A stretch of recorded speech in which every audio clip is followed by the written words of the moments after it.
علی بھائی اگلا سوال ہے، پاکستان میں یونیورسٹیز کے نیو کمر اسٹوڈنٹس کے ساتھ ان کے سینئر کی جانب سے فولنگ کے نام پر انتہائی ہتک امیز رویہ اختیار کیا جاتا ہے، بلکہ بعض اوقات تو شرم و حیا کی تمام حدیں پار کر دی جاتی ہیں۔ اسلام میں اس طرح کی فولنگ کرنا کہاں تک درست ہے؟ اس طرح کی فولنگ کرنا حرام ہے اور جہنم میں لے جانے والا کام ہے، یہ ہے ورڈکٹ میری طرف سے۔ اور آپ میں سے شاید جو لوگ یونیورسٹیز میں گئے ہیں انہی کو آئیڈیا ہے، باقی لوگوں کو تو نہیں آئیڈیا یہ کتنی بری قسم کی فولنگ ہوتی ہے یونیورسٹیز کے اندر۔ ایون ہمارے جو ریاستی ادارے ہیں ان کے ہاسٹلس کے اندر بھی اس قسم کی فولنگ ہوتی ہے، بڑی فوش قسم کی فولنگ اور بڑی ہتک امیز قسم کی فولنگ۔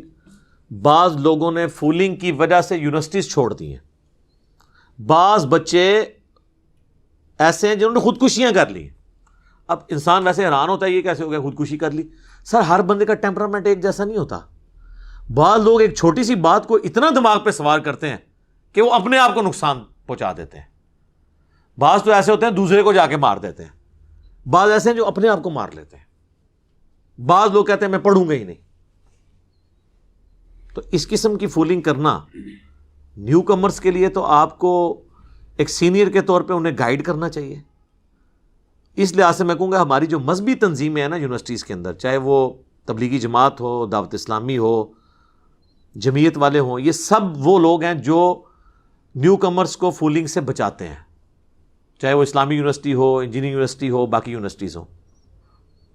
اس میں ان کا اپنا بھی غرض ہوتا ہے کل کو ہمارے ساتھ اٹیچ ہوں گے، لیکن پھر بھی بڑی نعمت ہے۔ میں نے خود اپنی یونیورسٹی کے ہاسٹل میں، میرے ہاسٹل میں جتنے عرصہ میں رہا ہوں پورا سال 2 سال میں نے نیو کمرز اسٹوڈنٹ ساتھ اپنے رکھے ہیں، صرف اس وجہ سے کہ وہ شروع میں تنگ کرتے تھے ان کو سینئرز، تو وہ پھر بعض اوقات لوگ ڈسارڈ ہو جاتے ہیں، سب کچھ چھوڑ کے چلے جاتے ہیں۔ تو اس طرح کی فولنگ کرنا جس میں آپ اس کی ایسی تذلیل کر دیں اور فحاشی کو پروموٹ کریں، یہ بالکل حرام ہے، اور یہ بتانے کی ضرورت نہیں، ان کو خود بھی پتہ ہے یہ حرام ہے۔ سورۃ الحجرات میں اللہ تعالیٰ نے فرمایا ہے کہ نہ تو مؤمن مرد ایک دوسرے کا مذاق اڑائیں، ایک دوسرے کے برے نام رکھیں، اور نہ مومن عورتیں۔ اور پھر اللہ تعالیٰ نے اس پہ فتویٰ دیا ہے کہ ایمان لانے کے بعد کسی شخص کا فاسق ہونا یہ کتنی بڑی برائی ہے اس کے حق میں۔ تو اللہ نے فرمایا ایسا بندہ فاسق ہے جو یہ حرکت کرتا ہے، یعنی گناہ کبیرہ کا مرتکب ہے۔ اور یہ حدیث تو آپ نے اکثر سنی ہے، بخاری اور مسلم دونوں میں ہے کہ مسلمان وہ ہے جس کے ہاتھ اور زبان سے دوسرے مسلمان محفوظ رہیں۔ اور ایک اور حدیث ہے بخاری اور مسلم میں، نبی صلی اللہ علیہ وآلہ وسلم نے فرمایا کہ مؤمن وہ ہے جو اپنے بھائی کے لیے بھی وہی پسند کرتا ہے جو اپنے لیے پسند کرے۔ تو پھر اس طرح تو کوئی تکلیف نہیں دے گا کسی کو۔ پھر صحیح بخاری میں حدیث ہے کہ جو شخص مجھے 2 چیزوں کی گارنٹی دے دے، اپنی زبان کی اور شرمگاہ کی، میں اسے جنت کی گارنٹی دیتا ہوں۔ بخاری اور مسلم دونوں میں حدیث ہے کہ بعض اوقات اللہ تعالی کی نافرمانی کا کوئی شخص ایسا جملہ اپنی زبان سے نکال دیتا ہے جس کی طرف اس کی توجہ بھی نہیں ہوتی، اور وہ مشرق اور مغرب کے فاصلے کے برابر اتنی چوڑی جو یعنی گھاٹی گہرائی کے اعتبار سے اس میں جہنم کی جا کے گرتا ہے، اور اس کی توجہ بھی نہیں ہوتی کہ میں نے یہ کیا کلمہ نکال دیا اپنی زبان سے۔ بڑا سینسٹیو ایشو ہے۔ جامعہ ترمذی میں حدیث ہے، موقوفاً ہے، وہ صحابی کہتے ہیں کہ نبی الاسلام کے ریفرنس سے بھی موجود ہے، موقوفاً بھی ہے کہ کسی کو عیب مت لگاؤ، کسی کا مذاق مت اڑاؤ، کسی کو آر مت دلاؤ۔ اور پھر وہ کعبے کو مخاطب کر کے کہتے ہیں کہ کعبہ تیری حرمت اور عزت ہے، لیکن اللہ کے نزدیک ایک مومن کی عزت تجھ سے بھی بڑھ کے۔ پھر بخاری مسلم کی وہ حدیث، یوم النحر والا خطبہ، نبی علیہ السلام فرمایا کہ تمہاری جان، مال، عزت، آبرو ایک مومن کی دوسرے کے لیے حرام ہے کہ اس کی وہ حرمت کو پامال کرے، جس طرح کہ آج کے اس دن کی حرمت ہے، اس مہینے کی اور اس شہر مکہ کی حرمت ہے۔ یعنی جس طرح ذوالحجہ کی، یوم النحر کی، قربانی کے دن کی اور مکے کی حرمت ہے، اللہ کے نزدیک ویسی حرمت ایک دوسرے کی جان، مال، عزت اور آبرو کی ہے۔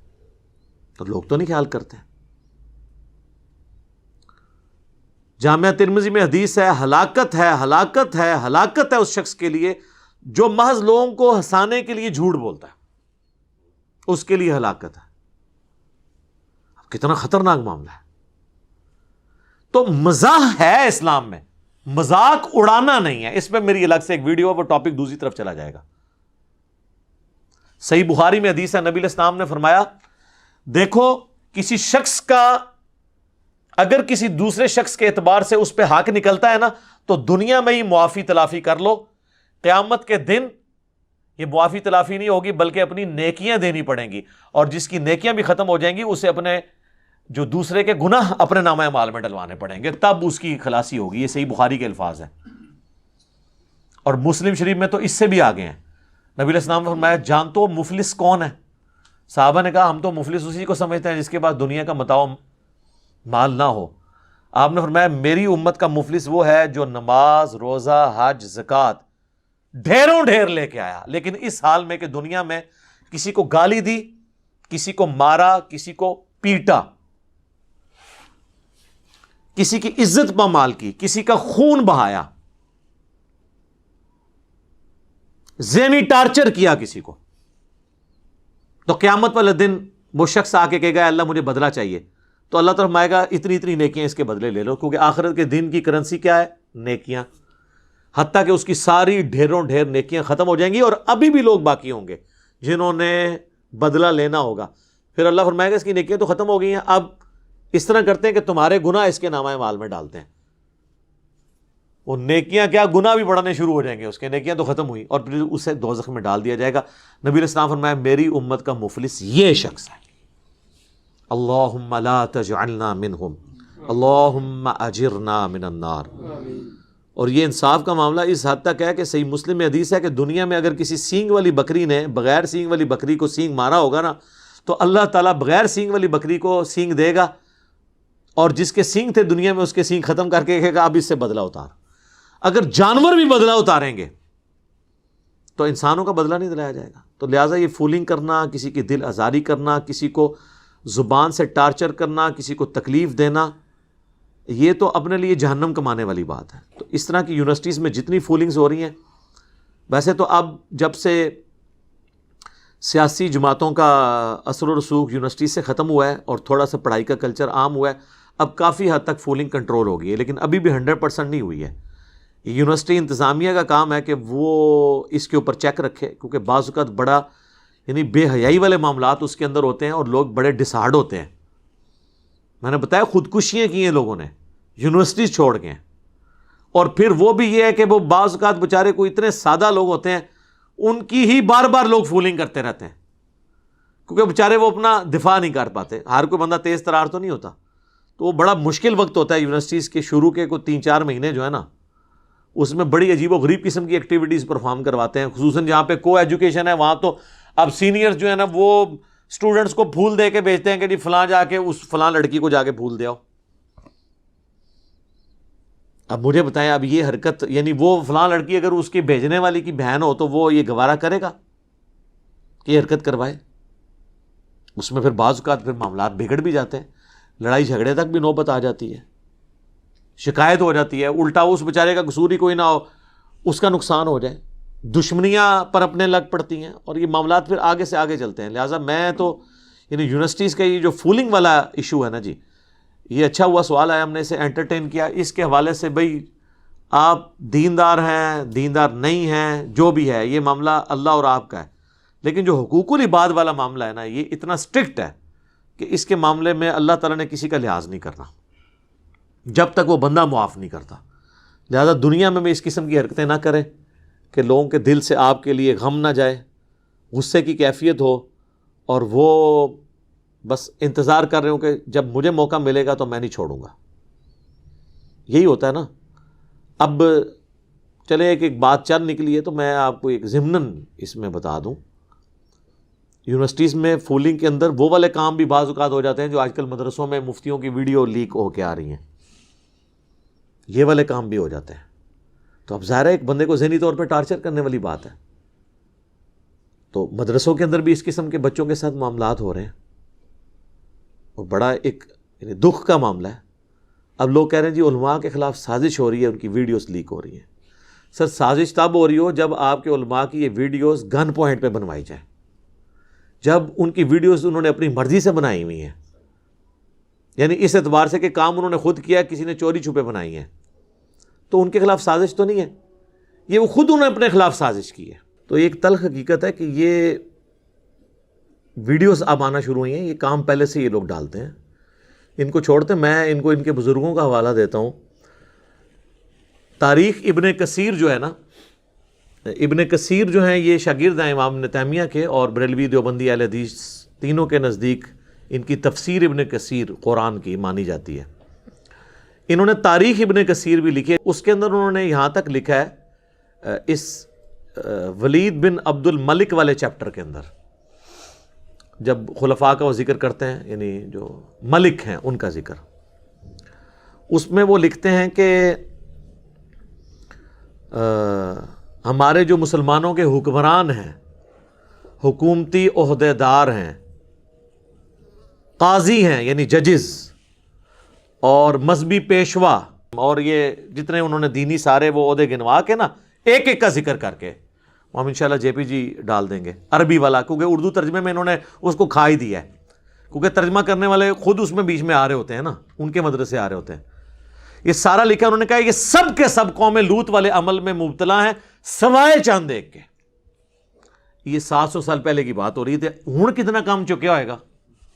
اور پھر آگے انہوں نے لکھا ہے کہ آپ جب سفر پہ جائیں تو اپنے بچوں کو، وہ کہتے ہیں نا دوا جو ہے بچوں کی پہنچ سے دور رکھیں، انہوں نے کہا اپنے بچوں کو ان کی پہنچ سے دور رکھیں سفر کے دوران، یعنی جو علماء کرائم ہے، یعنی علماء سو کی بات کر رہا ہوں، عزت والے علماء کی نہیں بات کر رہا، علماء حق کی بات نہیں کر رہا۔ تو یہ تو آپ چھوڑ دیں۔ یہ ارواح ثلاثہ کتاب ہے جس میں 3 ارواح ثلاثہ 3 روح ہیں، 3 بزرگوں کے حالات زندگی ہیں اس میں، دیوبند کے۔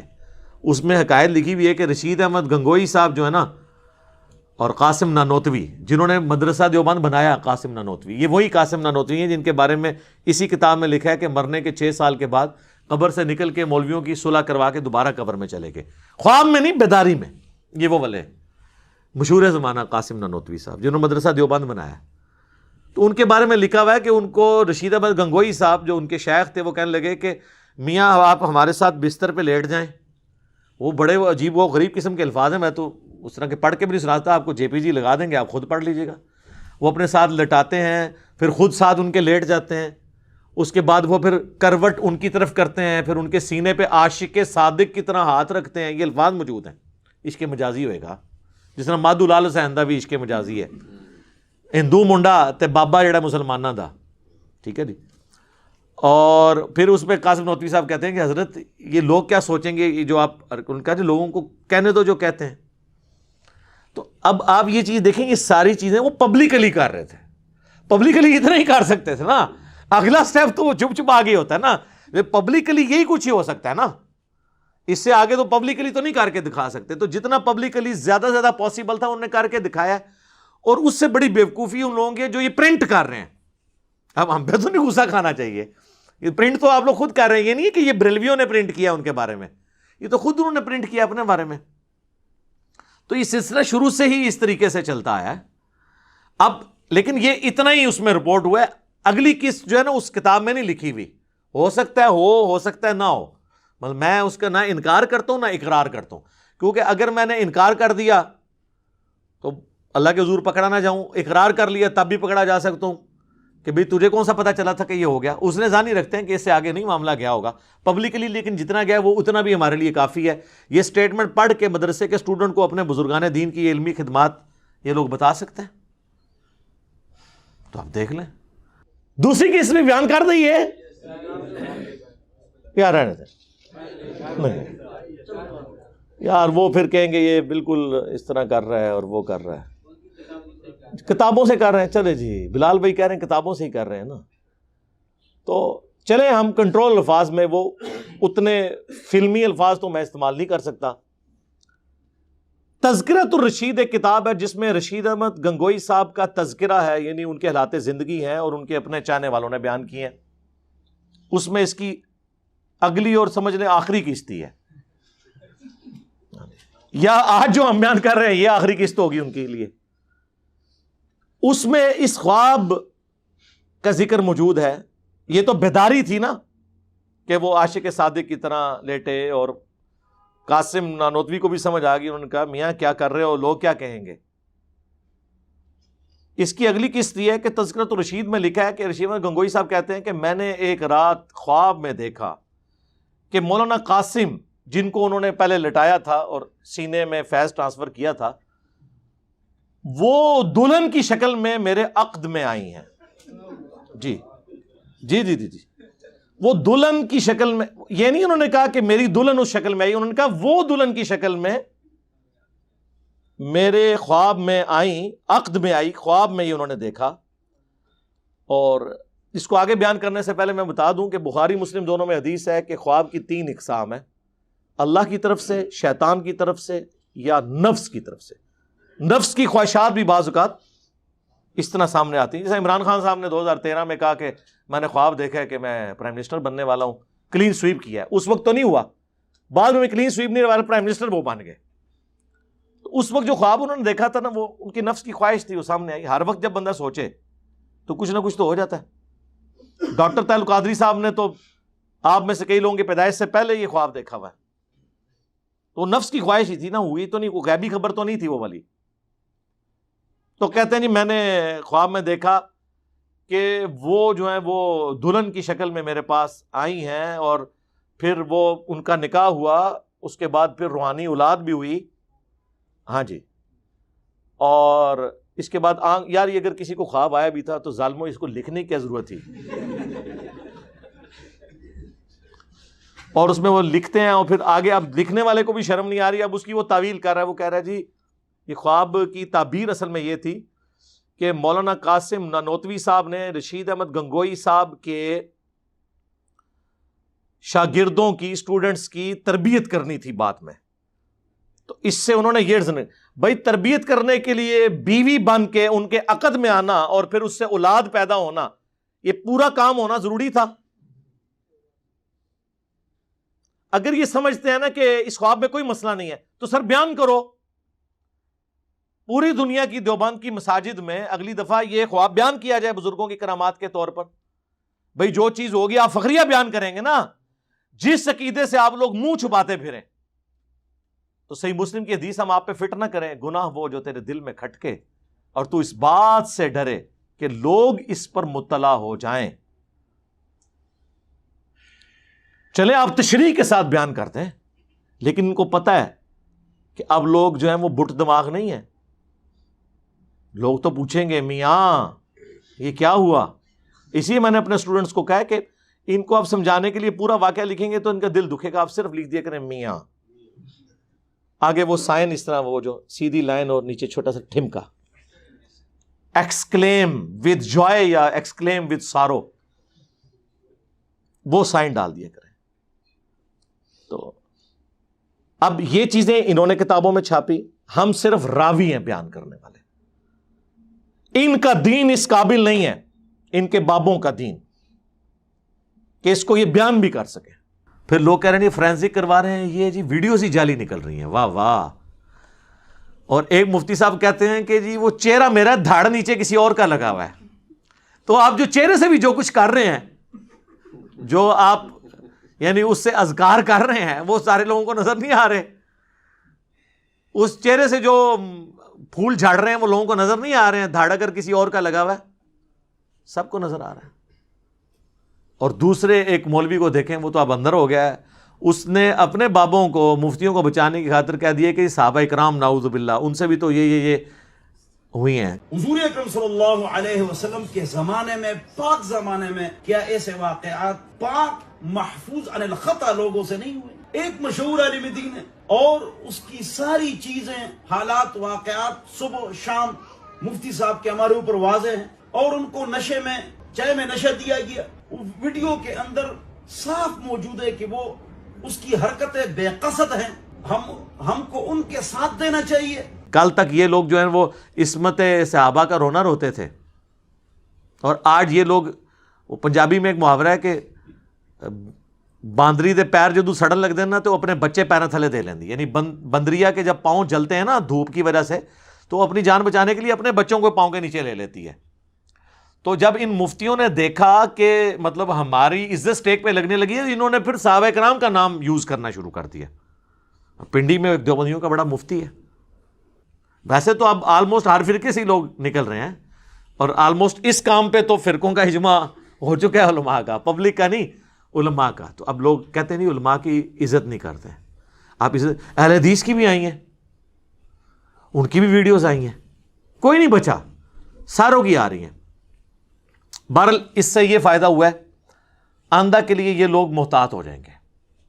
وقتی طور پہ یہ فتنہ تھمے گا انشاءاللہ تعالی. اور اب جو یونیورسٹیز میں بھی اس طرح کے واقعات رپورٹ ہوئے ہیں، کیمروں کی طرف جا رہے ہیں، گورنمنٹ نے جو ہے لوگوں کو ایجوکیٹ بھی کیا جا رہا ہے کہ بھئی اس کی پوری زندگی کی سزا ہے جیل کے اندر، اتنی بڑی سزا ہے. ویسے اسلامی شریعت تو نافذ ہو، میری ویڈیو بھی ڈیٹیل آ چکی ہے، اس میں تو ان کو قتل کیا جائے گا جو یہ ایسے عمل کر رہے ہیں.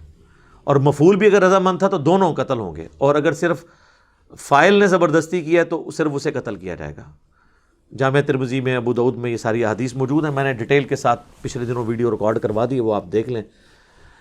قوم لوط والا عمل مدارس میں، اور مفتی عزیز الرحمان سکینڈل کے نام سے، تو آپ کو پتہ چل جائے گا. تو فولنگ سے بات شروع ہوئی تھی تو یہاں تک چلی گئی. چونکہ میں نے وہ رٹی رٹائی باتیں تو نہیں کرنی ہوتی، جو بھی کرنٹ افیئر چل رہے ہوتے ہیں میں ساتھ اس کو ایڈجسٹ کر دیتا ہوں تاکہ ریکارڈنگ میں آ جائے. کہتے ہیں نا جی موضوع نہ بنایا کریں، ویسے راہ چلتے بات ہو جائے. یہ بھی ایک علماء کا ہوتا ہے کہ آپ جمل صفین نہروان کو موضوع نہ بنائیں، ہاں راہ چلتے کو حدیث بیان کر دیں. انبیاء کرام کی جو اجتہادی خطائیں قرآن میں ذکر ہوئی ہیں ان کو موضوع نہ بنائیں، ہاں تلاوت کے دوران کبھی ترجمہ تفسیر کلاس میں آ جائے تو اس طرح بیان کر دیں. تو سر آج میں نے آپ کو موضوع نہیں بنایا، موضوع تھا یونیورسٹیز کی فولنگ. تو راہ چلتے ہوئے آپ نے جو اپنے اسٹوڈنٹس کو فول بنایا ہوا ہے، اور حافظ ابن کثیر نے جو لکھا ہے کہ ان کے زمانے میں بھی یہی کچھ ہوتا تھا اور کثرت سے ہوتا تھا. میں نے جب عیدی صاحب کے بارے میں سٹیٹمنٹ ان کے دفاع میں دیتے ہوئے کہا تھا کہ کسی ایک مدرسے کو آپ کلین چٹ دے سکتے ہیں، کثرت میں ہوتا ہے اللہ ماشاء اللہ، یہ لوگ برا مان گئے تھے. تو حافظ ابن کثیر نے تو لکھا ہے کہ یہ سارے علماء، سارے قاضی، ساری حکومتی مشینری، یعنی آج کل کے سارے بزرگان دین اس زمانے میں مبتلا ہے سوائے ان کے جنہیں اللہ بچا لے. اندازہ کریں، وہ تو انہوں نے تو سارے کہا اللہ ماشاء اللہ، یعنی تھوڑے سے لوگ بچے میں، کثرت کا انہوں نے ذکر کیا. تو یہ حافظ ابن کثیر پہ کیا فتویٰ؟ یہ کوئی حافظ ابن کثیر نے تو میری ویڈیوز دیکھ کے تو یہ نہیں تاریخ ابن کثیر میں یہ باتیں لکھی ہیں، تو پہلے کی لکھی ہیں. اور اس سے بڑی بےایمانی دیکھیں، جنہوں نے نفیس اکیڈمی والوں نے اردو ترجمہ کیا ہے، انہوں نے یہ الفاظ ہی آدھے اس میں سے کھا دیے ہیں. ٹھیک ہے، تو اور وہ جس میں وہ لکھا ہوا تھا نا کہ اپنے بچوں کو سفر کے دوران ان مولویوں سے بچا کے رکھے، تو لکھا ہے کہ اللہ تعالیٰ ایسے کام کرنے والوں کے سائے سے بھی ہمیں محفوظ رکھے. یہ ترجمہ کر دیا اس کا، وہ لکھے ہی نہیں جو انہوں نے عربی لکھا سی. لاواں گے اسی عربی بھی لائیں گے بھارت. ایک کہتے نا عربی والا دیو سانو جی، البدایہ دا عربی والا تو انہوں دیاں گے، تسی یہ پڑھ کے سنا دیو اپنی پبلک دے سامنے. جس طرح احمد دیداد نے کہا تھا نا جیمی سویگارڈ سے کہ انجیل میں ایسی ایسی ولگر باتیں ہیں تورات کے اندر، انجیل کے اندر چونکہ ٹیمپرڈ ہے، کہ تم یہ 5000 کے مجمع میں وہ پڑھ کے سنا دو اور بتاؤ کہ اللہ کا کلام اس طرح کا ہوتا ہے. تو بڑا وائٹ کرتا رہا، پھر وہ تنگ آ گیا جب اس کا چہرہ سرخ ہوا اور وہ بڑی تیزی تیزی سے پڑھتا جا رہا ہے، اور جتنے لوگ سن رہے ہیں ان کا بھی رنگ فاقو ہو رہا ہے کہ یار اتنی گندی باتیں لکھی ہوئی ہیں اس میں. تو میں بھی ان کو کہتا ہوں کہ یہ پڑھ کے بتا دو. اور یہ حافظ ابن کثیر کوئی سند کی ضرورت نہیں ہے، ابن کثیر نے خود لکھا ہے، انہیں نقل نہیں کیتا کسی کو لوگ کہ فلاں نے فلاں سے سنا، فلاں نے نہ، وہ کہتا ہے میں اپنے زمانے میں دیکھ لیا. آج حافظ ابن کثیر دی ایک ضرورت ہے، ایسے حافظ ابن کثیر دی جو آج دے زمانے کرے. تو وہ کام یوٹیوب حافظہ اللہ، واٹس ایپ دامت برکاتہم عالیہ، فیس بک مدہ ذلہ کر رہا ہے ان کی جگہ پہ، اللہ کا شکر ہے. تو ہم تو چاہتے ہیں کہ اس سے اصلاح ہو، مقصد یہ نہیں ہے. وہ کہتے ہیں نا جی علماء کی بدنامی ہو رہی ہے، اس طریقے سے باقی لوگ بھی کہتے ہیں جی یہ جو انٹرنیشنل رپورٹس آتی ہیں کہ یہ جتنی پورن ویڈیوز ہیں سب سے زیادہ پاکستان میں دیکھی جاتی ہیں، ٹاپ پہ ہے پاکستان، تو پاکستان کا اسلامی تشخص پامال ہو رہا ہے. بھئی آپ خود تشخص پامال کر رہے ہیں، رپورٹیں تو بالکل درست ہیں کہ دیکھی جا رہی ہیں. آپ لوگوں کو ایجوکیٹ کریں کہ ایسا کام نہ ہو. یعنی جو غلطی ہائی لائٹ کر رہا ہے آپ کہہ رہے ہیں کہ یہ غلطی اس لیے ہوئی ہے کہ اس نے ہائی لائٹ کی ہے. واہ واہ واہ. تو اس طرح تو آپ کبھی بھی، یہ وجہ ہے کہ آپ ترقی نہیں کر سکے. ترقی وہی قومیں کرتی ہیں جو اپنی غلطیوں سے سبق سیکھتی ہیں. غلطی نکالنے والے کو یہ نہیں کہتی ہیں کہ تو میری غلطی کیوں کڑی، اس لیے ہم لرن نہیں کر رہے ہیں۔ میں اس لیے کہتا ہوں فریڈم آف ایکسپریشن ہونا چاہیے، میڈیا کو آزاد ہونا چاہیے۔ جو لوگ حکومتی وزراء کے اوپر یا ریاستی اداروں کے اوپر جائز کرٹیسزم کرتے ہیں، آپ حوصلہ رکھیں اس کو سننے کا، اس کے بغیر آپ کی اصلاح نہیں ہوگی۔ آپ کی اصلاح آپ کے چاپلوس لوگوں کی وجہ سے نہیں ہونی جنہوں نے آپ کو ہمیشہ پازیٹیو پکچر پیش کرنی ہے، بلکہ آپ کے مخالفین کی باتوں سے ہوگی۔ میں نے جو اتنا لرن کیا ہے وہ اپنے مخالفین کی وجہ سے کیا ہے، اور وقت کے ساتھ ساتھ اتنی لرننگ ہوئی ہے، پتہ چلا کہ اس میں یہ ہے، اس میں یہ ہے، اس میں ایسے، اس کو ایسے امپروو کرنا ہے، وقت کے ساتھ امپروو کیا۔ لیکن اگر آپ اپنے آنکھیں کان یہ سب کچھ بند کر لیں گے، پھر آپ کی کبھی اصلاح نہیں ہو سکے گی۔ تو بہرحال یہ فولنگ کرنا حرام ہے جی، یونیورسٹیز میں ہو، مدارس کے اندر جو ہے وہ تو اللہ معافی دے، وہ تو یونیورسٹی میں تو 3 مہینے کے لیے فولنگ ہوتی ہے، یہاں تو 3 سال فولنگ ہوتی رہی ہے۔ یہ جو مفتی صاحب کی ویڈیو تھی، تو فولنگ تو ساری جگہ چل رہی ہے۔ اللہ تعالیٰ اس طرح کے شر سے ہمیں، ہماری اولادوں کو، پوری امت کو محفوظ فرمائے، آمین۔ جزاک اللہ۔